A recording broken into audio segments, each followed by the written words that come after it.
दोस्तों आज हम हैटिक का इनोटेक ड्रॉर सिस्टम कैसे लगाते हैं, उसको किन किन बातों का ध्यान रखना है उसके बारे में बात करेंगे। और ये मेरे सामने एक हैटिक का बॉक्स है, मैं आपको खोल के दिखा देता हूँ। इसमें से इस तरह से एक ये पेपर निकलता है जिसमें आपको सारा सब कुछ किस किस तरीके से इसको असेंबल करना है वो सब कुछ होता है। और इसमें इस तरीके से सामान निकलता है। ये जो वाइट कलर के हैं ये आपका जो फेशिया है उसको जोड़ने के लिए काम आते हैं, फ्रंट कनेक्टर बोलते हैं हम इसको ये। और ये जो ग्रे कलर के हैं ये आपके बैक कनेक्टर है। ये बैक कनेक्टर अलग अलग हाइट में आते हैं। ये मेरे हाथ में 70 mm का है और 17 mm का है और 144 mm के लिए दूसरे आते हैं। तो अलग जैसे हाइट होगी उसके हिसाब से हमें ये कनेक्टर चेंज करने पड़ेंगे। और ये मेरा चैनल है इनोटेक के लिए कोड्रो, और ये साइड पैनल है, ये आपका साइड पैनल है। तो अभी के लिए मेरे साथ पास में जो है 470 mm का इनोटेक मैं असेंबल करने जा रहा हूँ। तो उसके लिए किस किस बात का ध्यान रखना है, चैनल किस तरह से लगानी है, बॉटम पैनल बैक पैनल कैसे तैयार करना है, वो सारा मैं आपको बताऊंगा। और किस तरीके से असेंबल करना है वो भी मैं आपको करके दिखाऊंगा। तो चैनल को हम लगाते हैं और फिर आगे बढ़ते हैं। दोस्तों मैंने चैनल लगा दिया है और चैनल लगाने का तरीका आगे से 37 पे ये जो तीसरा होल है ये मेरा सेंटर होल का पॉइंट 37 mm आएगा। 37 mm पे तीसरा होल आएगा। लेफ्ट राइट दोनों तरफ से इसी तरह से रहेगा। तो क्योंकि मेरा फेशिया जो था, ड्रॉर का जो फेशिया था वो बाहर से लगेगा कैबिनेट के, तो मैंने इसको 37 mm पे लगा दिया। इससे मेरा जो फेशिया है वो जब दराज बंद होगी तो टच नहीं करेगा, एक टक की आवाज़ नहीं आएगी, क्योंकि चैनल मेरा साइलेंट है। तो साइलेंट चैनल में इसी तरीके से हमें 37 के ऊपर लगाना चाहिए। तो चैनल मैंने 90 डिग्री के ऊपर इसको लगा लिया सीधा, और आगे से 37 mm के ऊपर ये होल का सेंटर, तीसरे होल का सेंटर लगा दिया है। अब दोस्तों मैं आपको बॉटम पैनल कैसे तैयार करते हैं, बैक पैनल कैसे तैयार करते हैं उसका एक तरीका बता देता हूँ। कि ये इसका एक तरीका होता है कि अगर मैं लकड़ी का बैक पैनल लगा रहा हूँ तो मेरा जो भी नॉमिनल लेंथ है, एनएल का मतलब नॉमिनल लेंथ, यानी इस प्रोफाइल की लंबाई जितनी भी होगी, जैसे 470 है तो इसके लिए मुझे बॉटम पैनल की जो गहराई होगी वो 470 वाले में 480 mm तैयार करनी पड़ेगी। तो लकड़ी का पैनल लगाएंगे तो, और अगर आप स्टील का लगा रहे हो तो जो भी आपकी जैसे 470 है तो उसमें से -3 mm करना पड़ेगा। तो ये दोनों तरीके ही मैं आपको बता देता हूँ कि किस तरीके से हमें करना है। और मैं लकड़ी के साथ भी अभी करूंगा। तो मेरे को गहराई मिल गई है कि जो भी मेरी नॉमिनल लेंथ है, यहाँ पे 470 है तो मैं इसकी गहराई 480 mm ली है। और जो विड्थ है, जो चौड़ाई है, वो मैं करूंगा एलबी का मतलब होता है इनर विड्थ, कैबिनेट की इनर विड्थ। और यहाँ पे होता है 2 इंटू EB, यानी चैनल में जो गैप होता है वो।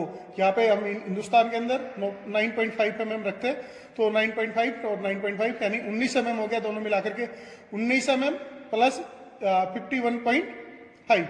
तो ये मेरा टोटल मिल करके 70.5 mm आ जाता है। तो जो भी कैबिनेट की चौड़ाई है उसमें से मैं 70.5 mm कम करके जो बॉटम है उसकी चौड़ाई को निकाल लूंगा। अब मेरे पास दो साइज आ गए, एक गहराई और दूसरा मेरे पास चौड़ाई आ गई है। तो अब बैक पैनल के लिए बात करें तो जैसे बैक पैनल ये 144 mm की ड्रॉर, जो पोट एंड पैन भी बोल देते हैं, वो मैं असेंबल करूंगा। तो ये मेरे कनेक्टर है।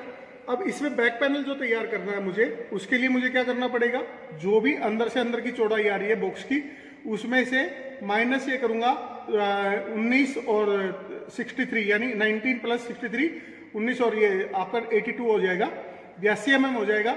सिंपल सी बात है कि बॉक्स के अंदर से अंदर की चौड़ाई को मैंने नापा, उसमें से माइनस किया मैंने 82 mm। तो मेरे पास जो बैक पैनल है उसकी चौड़ाई आ गई है। हाइट के लिए मुझे क्या करना पड़ेगा, अगर मैं ड्रॉर 17 mm का लगा रहा हूं तो 65.5 यानी 65.5 mm लेना पड़ेगा। और अगर मैं हाइट 144 mm ले रहा हूं कि पोट एंड पैन की जो ड्रॉर ले रहा हूं तो मुझे 144 mm का काटना पड़ेगा। दोस्तों ये जो साइड प्रोफाइल है इसके अंदर बैक कनेक्टर किस तरह से डालते हैं मैं आपको लूज दिखा रहा हूँ ताकि आसानी होगी मुझे दिखाने में। तो ये जो बैक कनेक्टर है लेफ्ट राइट का था, और ये जो क्लिप बनी हुई है यहाँ पे दो, इसके अंदर ये दो स्लॉट है, ये इसमें जाएंगे। इस तरीके से, और ऊपर की तरफ मैं स्लाइड कर दूंगा और इसको पूरा स्लाइड करूंगा ऊपर तक, एंड तक। ये यहाँ पे 0 0 हो जाएगा। तो इस तरीके से इसमें डालेंगे और ये पीछे से जो 2 होल आपको दिखाई दे रहे, ये बैक पैनल जो लकड़ी का होगा उसके अंदर हम स्क्रू कर देंगे यहाँ से। दोस्तों मैंने ड्रॉर को असेंबल कर लिया और अब ये इसमें किस तरह से इसको लगाना है ये लिया मैंने और यहाँ पे रखा और क्लिक कर दिया ये। तो ये मेरा ड्रॉर स्मूथ है, साइलेंट है। अब इसके अंदर जो फ्रंट कनेक्टर है वो किस तरह से लगाने हैं, इसकी रोड कैसे लगेगी। क्या होता है कि जो रोड होती है वो बिल्कुल सीधी होनी चाहिए, ऐसे में सीधी होनी चाहिए, और ये गैप आगे और पीछे का गैप भी बिल्कुल एक जैसा होना चाहिए, ताकि जब भी हम इसमें टॉप साइड लगाए तो प्रॉपरली इंस्टॉल हो जाए वो। तो किस तरह से हमें लगानी है मैं आपको दिखाता हूँ। दोस्तों ये जो कनेक्टर है फ्रंट कनेक्टर इस तरह का होता है, और मैंने टाइम बचे ताकि वीडियो बड़ा ना बने इसलिए मैंने पहले इंस्टॉल कर लिया।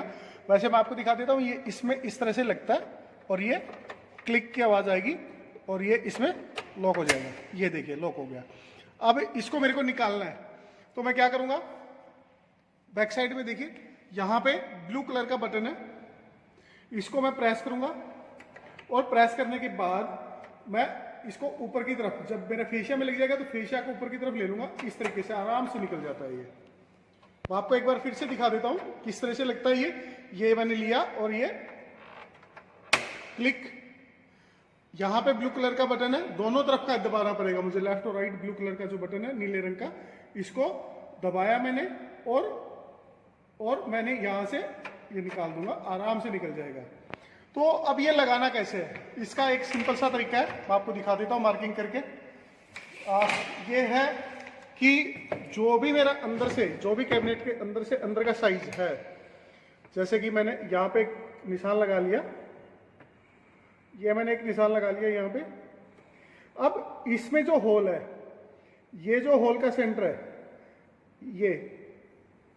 ये आपका यहां से 20 mm रहेगा, यहां से 20। आप कह सकते हो कि आपकी कैबिनेट की मोटाई अलग अलग हो सकती है, तो जो अंदर से साइज है वो 20 है और ओवरले आपका अलग अलग होगा।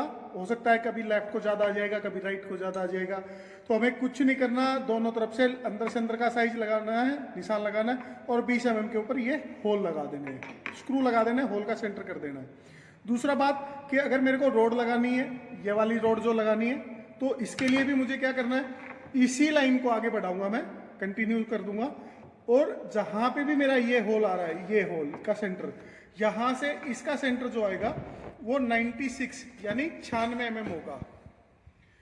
ध्यान रहे, एक बार फिर से मैं बता देता हूं, इसी लाइन को, जिस लाइन पे मैंने कनेक्टर को फिट किया है, इसी लाइन को ऊपर तक लेके आऊंगा गुनिये में, और इस होल के सेंटर से जो ऊपर का जो मेरा स्क्रू लगा हुआ है, यहां से 96 यानी 96 mm पे इसका 10 mm का होल मार दूंगा और ये सॉकेट में इसमें लगा दूंगा।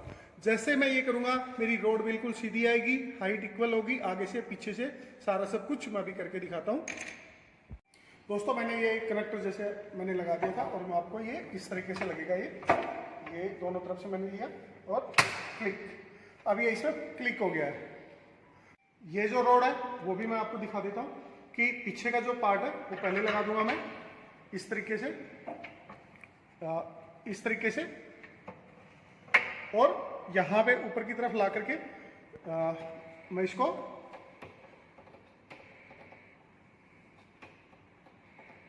ये लिया, ये डाल दिया मैंने और ऊपर से मैं इसको कवर कर दूंगा।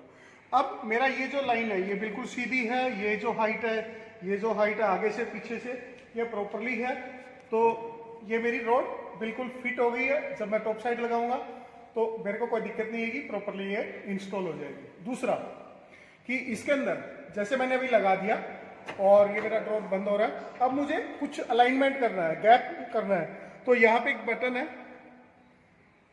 ये इस पे तीर के निशान भी लगे हुए, अप एंड डाउन लिखा हुआ है, यहां से आप अपनी हाइट को एडजस्ट कर सकते हो बगैर किसी टूल के, बगैर किसी इंस्ट्रूमेंट के, बगैर किसी के। तो ये जो हाइट एडजस्टमेंट है ये भी आप कर सकते हो इसके द्वारा, इस तरीके से अगर आपको फेशिया निकालना है तो ये ब्लू कलर का बटन है, इसको आप प्रेस करेंगे और आपकी फेशिया निकल जाएगा। मैं निकाल के भी दिखा देता हूँ। ये लीजिए, अभी डला हुआ है। तो सबसे पहले मैं रोड को निकाल दूंगा। ये मैंने रोड को फ्री कर दिया एंड देन ये लीजिए, ये मैंने किया और आराम से मेरा ये लग गया, हट गया। और मैं अभी लगा के भी दिखा देता हूँ। ये लगा दिया और ये मेरा इसमें प्रॉपर्ली फिट हो गया। तो ये आसान है बिल्कुल, कभी कोई दिक्कत आपको नहीं आएगी। ग्लोव लगा दिया और मैं इसको बंद कर रहा हूँ, साइलेंट है। अब यहाँ पे ऊपर गैप है, नीचे गैप नहीं है, तो मैं इस रोड के द्वारा इसको ठीक कर सकता हूँ गैप को। ये लिया मैंने और इसको घुमा दिया। एक बारी मैं बंद करके देख लेता हूँ। बिल्कुल ठीक है, फर्स्ट क्लास है, गैप एक जैसा है। तो आप जब हाइट आपकी ज़्यादा होगी तो इस तरह की दिक्कतें आ जाती है, तो आप इसको एडजस्ट कर सकते हो, छोटा बड़ा मतलब रोड के द्वारा भी कर सकते हो। तो ये मेरा इनोटेक कंप्लीट है, इनोटेक साइलेंट सिस्टम के साथ। साइलेंट क्लोजिंग, कोई साउंड नहीं है, फर्स्ट क्लास है।